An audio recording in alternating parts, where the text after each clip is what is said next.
Babayana teh pernikahan anu tinangtos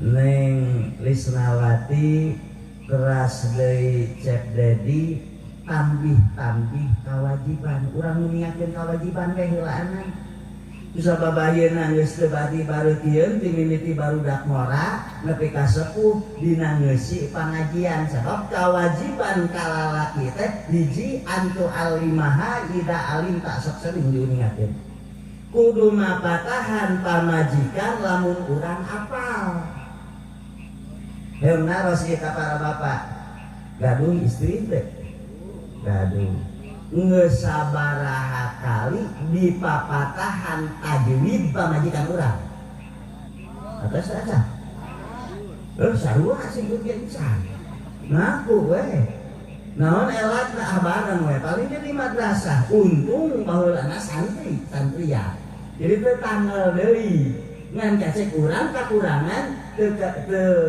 meunang ganjaran kewajiban mapatahan pamajikan sabenerna mah da ustad oge eta teh taroskeun ka al-mukarram teu guru urang sadaya kang ajengan Edi tara mapatahan pamajikan mah tara lah terus terang we elatna teu karek dua kecapus ngajak seuri teu tulis tuntunna gitu dulu teh tanyakeun tak bareng we sarerea teh teh kewajiban lamun urang terang kana ilmu na wayahna pamajikan teh kedah dididik dimimiti aosan Al-Quran apa bener atau encan lajeng nomor kedua dina praktek adusna nah bener atau encan jampe wuduna jampe sholatna kan tenan ari ka itu nama kana fardu ain model praktek sholat rukun anu 17 nepi ka make murkahna oge asakan dikontrol jigana teh padahal kedah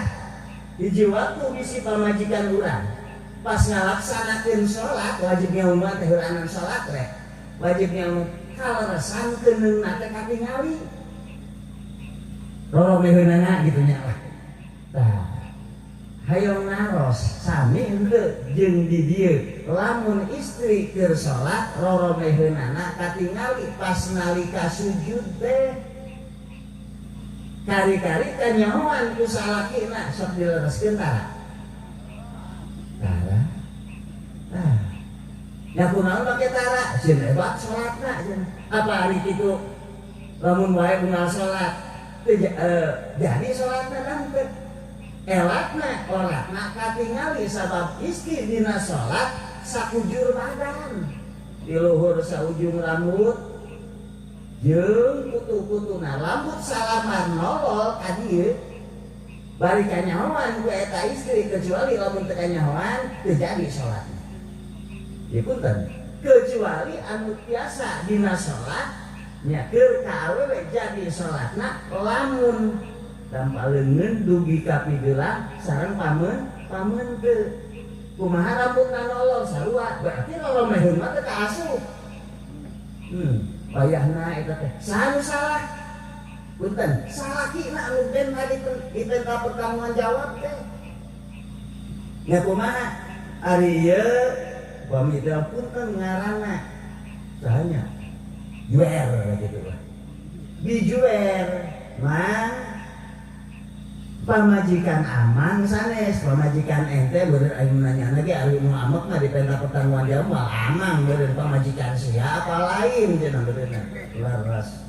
Nah kunaon sholat atau bener sadaya-daya Gusti tadi papatahan mah atos geuning eta keuningna waktu sholat katingali wae nah kumaha pertanggungan jawab terang abdi mah Gusti dataran ngontrol sholatna ya kewajiban saha ayeuna contoh lamun kana meuri kaleresan nu ngangonna teh urang kari-kari kana pabilihan batur kira-kira sok nyarekan meurina atawa nyarekan anu ngangonna yang ngangona udah beri mah buka otak.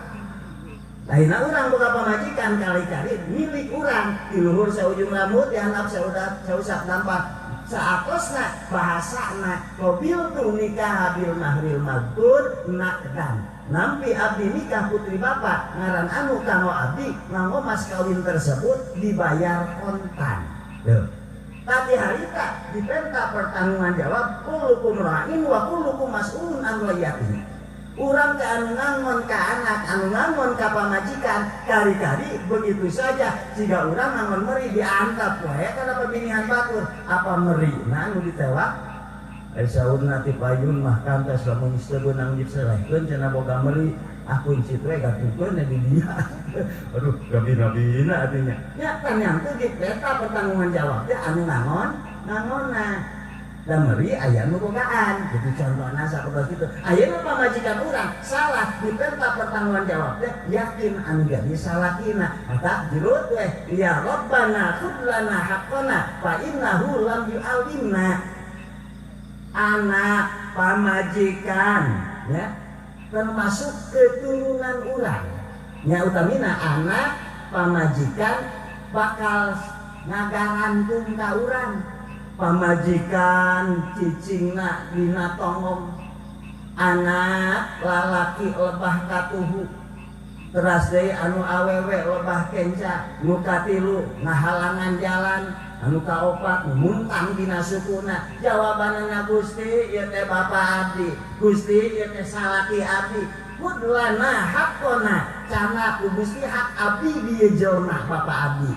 Cek pamajikanana sanak hak abdi dia salaki abdi elatna li annahu lam yu'alimna karena salaki abdi teu pernah mapatahan cek anak karena bapak abdi teu pernah mamatahan wa nahnu la na'rifu sementara abdi keterang. Coba rek kumaha di BAP ku bapak ku Haji Yuli ge disadari rezeki nanya dipenta pertanggungan jawab rek kumaha kan tenan di medan Allah payunan Allah subhanahu wa ta'ala mata punten tah pamajikan teh kedah diawasi ku urang. Nomor kadua bakal bagiana jelema di antarana opat ya ayatu antakuna jaujatuhu salihatan kudu pamajikanana teh soleh kakarek bagia jelema soleh kan lamun lamun soleh lamun teu acan di ilmuan ku urang. Allahu akbar. Punten bisi teh makal rasaan manawi abdi kena teh tiasa jampe salat teh acan tiasa kantenan maca Quran masih keneh bener kenen batur dina tajwidna dina makharijul hurufna jeung sajabana kumargi sakitu kumaha atuh abdi jalmi teu bisa sedengkeun kewajiban nomor kahiji teh ngelmuan ka pamajikan. Tah kumaha atuh lamun jalan kaluarna punten lamun urang rumasa can bisa bujeng-bujeng mapatahan pamajikan praktek salat urang ge bener kengeun batur wayahna bere kasempatan pamajikan urang jurungkeun sina ngaji. Ari ngaji lain unggal poe dah samingon sakali dinten naon di dia kagingan ningonan ibu-ibu dinten Jumat manawi punten ieu kasadayana rumasa da urang teh jalmi bodoh iwalki mercayakeun teh ka guru urang sadaya dina dinten Jumat mah entong kabita ku duit 50.000 kumaha di kabita ku duit 50.000 beda tatangga rek tanur rek tanur. Dia bahasa anak teh bukan kasih ibinya bantasan tanur di abdi nyata teh aya nu tanur da nyaho targetna 50.000 misalnya teu bae lah sa Jumaah mah sugan we Jumaah engke gitu. Sapunten lamun teh mah kapita ku duit 50.000 kantenan diwidian ku urang salakina anu ngangona teu bae lah da mingguan manggineng 50.000 mah bisa teu manggih deui ini mereka itu salah pamajikan berarti urang teu ngelmuan teh upami sumping mah secara umum nya geus tanggal waler guru urang sadayana malahan lamun teh masalah salatna pamajikan urang teh bakal ditanya bapak punten mang ieu teh salaki pamajikan amang laras Gusti nakunaon salatna teh bener manawi abdi ge teu tiasa Gusti nya eta berkewajiban atas diselehkeun ku abdi terus disanggakeun ku abdi secara umum we dipasrahkeun ka Pak Ustad sina mingguan Nah geuning can bener wae salat panggil Pak Ustad teh riweuh dipenta pertanggungan jawab meureun kitu nya.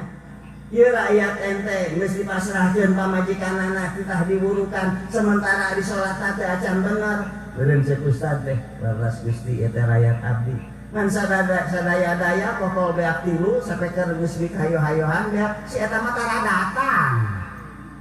Da kunaon geus salakina kita ngalah duit 50.000. Kira-kira panggil salakina asal mah Ustad nu rek ditenok teh.